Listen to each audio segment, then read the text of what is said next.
Bu Arakan'da yaşayan Müslümanlara yapılan bir zulüm var.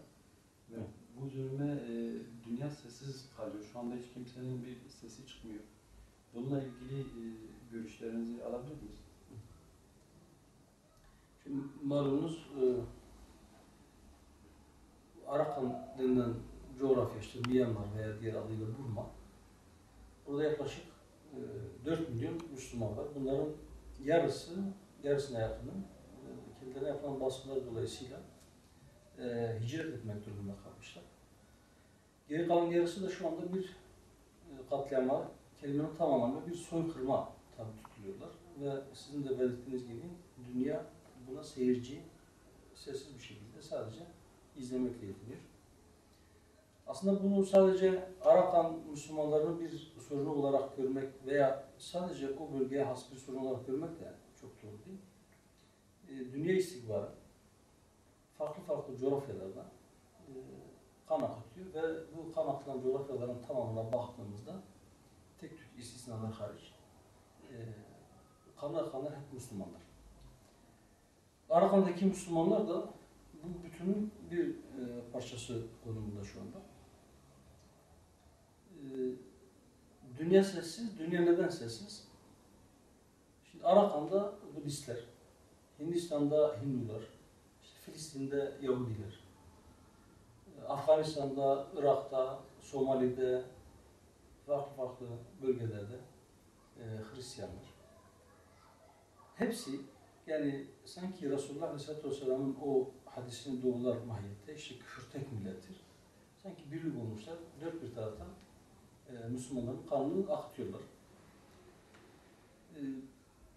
Bu haliyle yani dünya neden sessiz? İşte Birleşmiş Milletler bu konuya neden duyarsız, neden gerekli önlemleri almıyor şeklinde bazı sesler yükseliyor. Aslında Birleşmiş Milletler'in böyle bir çözüm olmayacağını anlamak için Birleşmiş Milletler'in yapısına bakmak gerekiyor. Birleşmiş Milletler'de bir güvenlik konseyi denen bir konsey var. Bu konseyin 15 tane üyesi var. Bu 15 üyenin 10 tanesi dönemsel olarak diğer üyeler tarafından seçiliyorlar. 5 tanesi daimi üye ve bu 5 daimi üyenin tek başına alınan kararları engelleme, yani veto etkisi var. Kimdir bu üyeler? Bakıyoruz.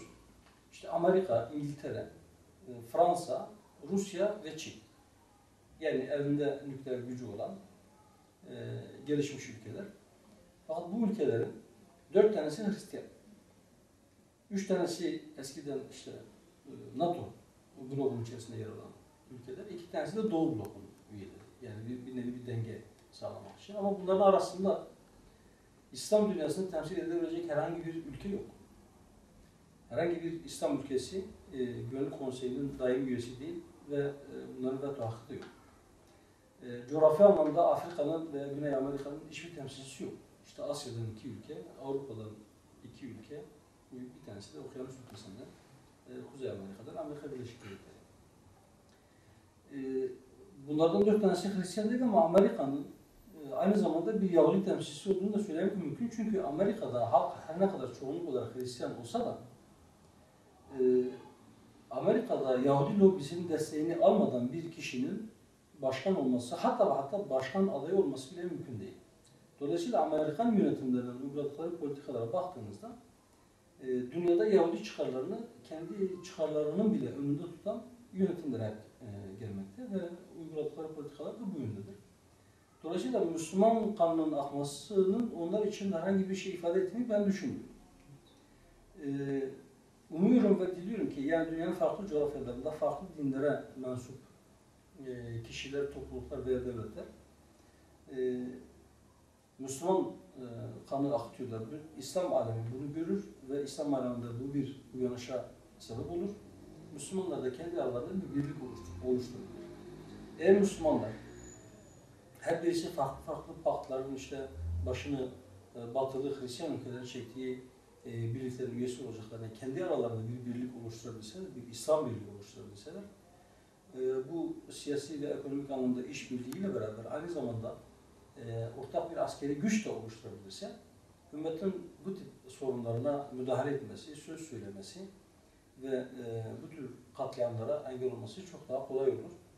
Ve belki o zaman aslında Müslümanlar buna bir çözüm geliştirebilirler, buna bir çare bulabilirler. Bu şartlar da Müslümanları birlik olmaya zorluyor. İnşallah çok sürmez. Ve ben bugünkü şartlarda yeryüzünün herhangi bir yerinde yaşayan, herhangi bir Müslümanın veya bir Müslüman topluluğun, bu cemaat olur, bu siyasi hareket olur, parti olur, her neyse Müslüman toplulukların kendi zamanlarını, mesailerini, güçlerini ve imkanlarını İslam birliğini oluşturma noktasında seferber etmelidirler. İnşallah o yönde gideceğiz.